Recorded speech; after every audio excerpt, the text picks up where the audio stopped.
Hey, Christian Network Marketers community, Tasha here, and today I want to share with you a huge takeaway that I had at church on Sunday, and it's just kind of been sitting with me this whole week until this morning, and I thought, oh, that's funny, God, how you did that, and I thought I might share it with you along with some tips on inviting so that you have something practical that you can use as you kind of take home this thought. Our church is doing a series right now called Jesus the Rebel, against this idea that Jesus is safe and um, dot the I's, cross the T's, and such. And if you guys are, by the way, if you guys are joining live, make sure you say hi. If you're catching the replay, make sure you say hi as well. And there was a bunch of different points, but the one I wrote down that really stuck out in my mind is that Jesus invited the uninvited. And the pastor specifically, she was speaking about children and women and what that looked like in that particular day. And this was really a lot around racism and sexism and how Jesus worked hard to reverse or break all the rules around racism, sexism, and even the way people treated children. And Jesus invited the uninvited. He welcomed all to share in his love in the kingdom of heaven. And I thought this was really interesting this morning. What struck me is some years, well, not last year, but the year before, Charlie and I, his birthday is tomorrow. My birthday was last Tuesday. We will have a pool party, but we will have an adult-only pool party. No kids. No kids to ask for snacks. No kids to say, get me more food. No kids to ask about water. No kids to ask to go get the boogie board. No kids to pull down your bathing suit. And no kids to bother us while we play pool volleyball. Because when we built the pool, we designed it perfectly for pool volleyball. When I was younger and we had a pool at my dad's house, it was sloped, right? So there's a shallow end and a deep end. And so when you played pool volleyball, you strung a net across, one team was at a sore disadvantage. So when we moved to Corona, one of the qualifications, the only reason Charlie would move out here is if it's hot, is if we had a pool. So we got a good deal on a house, went to go build a pool, went to go design it, and it goes like this. It's perfectly built for pool volleyball. And we never ever get to play pool volleyball because the kids are always there. And a couple years ago, we strung the net across, and it's glorious. But I thought, okay, this year we should do that again. That was really, really fun. And I never really got around to inviting anyone. And last week, I was just not in the mood. I told one of my friends, Kim, about it the previous week. And then I just was kind of waffling. Maybe you don't want to have it. I don't know. It's been busy, whining, and I wasn't going to have the party. And then, so I messaged Kim. I said, did you get the babysitter or not? What's going on? Because I haven't invited everyone else. And she said, I did get the babysitter. I get it if you don't want to do it. Tony and I go on a date night. But I also let our other friend, Catherine, know, and they're coming too because she knew that it would be that open invitation. And the next thing I know, we have people coming to our party. And I thought, okay, well, then I just might as well invite people. What's the worst thing that could happen? I already know it's going to be a 6-person party. And I just sucked it up this morning and invited 4 or 5 other people, and it really wasn't that big of a deal. I invited the uninvited because of this thing.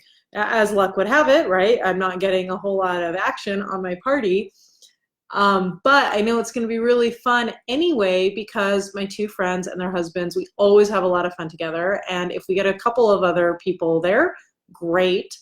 Either way, I messaged one of my friends who's in my wedding, and I invited her. And she says, we can't come because of this reason, but I would love to catch up with you. And so even the declined invitations were positive, and it was good to reconnect. And what does this have to do with you and your business? I just think it really wasn't that hard to invite people. I was whining, I was hemming and hawing, I was acting like it was just so much drama. And it took me about 7 or 8 minutes to have these conversations, maybe even less. Maybe it probably took 2 minutes to send 5 texts. It really wasn't that big of a deal. And I think that what I wanted to share with you today, and you guys can let me know if this is helpful, is just this whole concept of inviting people to learn about uh, possibly joining your team and earning money with your company. There's just so much shyness around it. I teach a recruiting course. I've coached over 300 people, maybe closer to 350 by now, on recruiting. And the most common problem that people are having, and the reason their teams are not growing, is because they're not even inviting anyone to having a recruiting conversation. And it struck me this morning because I was thinking about this concept. Jesus invited the uninvited. And I didn't have anyone coming to my party because I didn't invite anyone coming to my party. And then I went to go cancel the party, which is lame. And how many times on our teams do we not have people on our team because they're uninvited? And so I wanted to encourage you today to invite people to have a conversation. And now you might be thinking, okay, well, I would, and that sounds great, but what do I say and how do I make sure I don't look foolish? Because that is a real thing. And that was part of my issue with not inviting people to my party, because I didn't want to look foolish. It's Wednesday, the party's Saturday. That is foolish. So then I went to go withdraw and not even invite anyone. Or I could just acknowledge the awkward. So when you go to invite someone, there's a few steps. The number one is acknowledge the awkward. Number two is give them an agenda of what the appointment would entail. And then give them a time frame and let them know that whatever they respond with is okay with you. So when I sent my party invites, I said, I know this is the last minute. I know it's only a few days away. I'm having a party this week on Saturday, and it's going to be a no-kid pool party. We're going to have pasta. We're going to put up the volleyball net. It's going to be super fun from 5 to whenever. Let me know if you can come either way.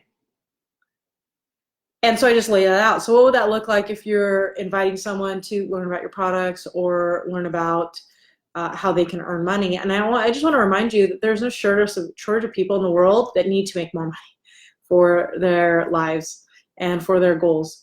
And we can invite them the same way. We can say, I know that you know I've been doing this thing for a long time and never even really asked you if you wanted to learn about how this works. Right now, I am reaching out to people I really like and care about to see if they would like to learn about how to earn money and what you would do. And it will take about 30 or 45 minutes. And then we can catch up afterwards, whatever you decide. I just want to make sure you're making most informed decision. Is that something that you would find helpful? And we do this without attachment. We don't stress about it. We use the different steps so that we have some skill, and then they get to decide. We get to invite, and they get to decide. And this weekend, I am excited about my party now. We're going to get macaroni grill. I'm going to order some cookies, and we're going to have fun. Whether it's 6 of us or whether it ends up being 10 of us, whatever happens, it's going to be a party. It's going to be the best party that I was capable of throwing on such short notice, and I think that's good enough. I believe the people that will need to be at my party will be at my party, and that's all I can do is invite people and let them decide. I hope that's helpful for you guys. Hi, for those of you that joined live. I didn't get any notifications, so that was weird. Okay, so I have a coaching call in a few minutes, and I'm going to jam. I hope this was helpful for you, and I'll talk to you guys soon. Bye.